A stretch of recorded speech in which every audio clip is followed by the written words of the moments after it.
Halos isang linggo na ng opisyal na nabuwag ang Independent Commission for Infrastructure. Tapos na raw kasi nilang gampanan ang kanilang mandato na imbestigahan ang flood control scandal. Pero nasaan na nga ba ang final report?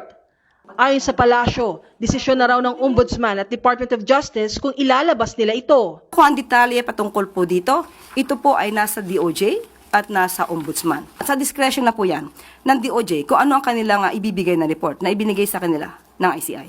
Una nang nanawagan si Senadora Amy Marcos sa publikong final report ng ICI.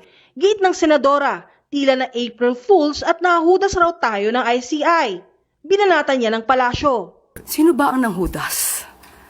Sino ba ang nanloko? Kung ang isang tao ay talagang laban sa korupsyon, sana consistent sa pagbatikos dito at pagpuna, hindi lamang sa panahon ni Pangulong Marcos Jr., kundi nakaraang administrasyon. Babalik natin sa kanila yan, ang ghost projects as early as 2020, na walang nangyaring malawak ang pag-iimbestiga. Sa gitna ng issue sa naging trabaho ng ICI, iginiit ang dating special advisor nito na si Baguio City Mayor Benjamin Magalong na may ilang pangtauhan sa ICI ang hindi pa sumisweldo.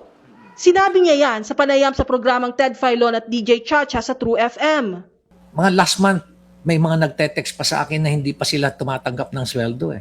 Kaya sabi ko naman sa kanila, hintayin nyo lang, baka nihintay lang yung release ng cash.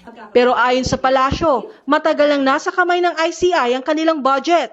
Hindi na po hawak ng Office of the President kung mapapasweldo ba o hindi napapasweldo ang mga ICI workers. Nasa kamay na po yan sa pamumuno po ng ICI.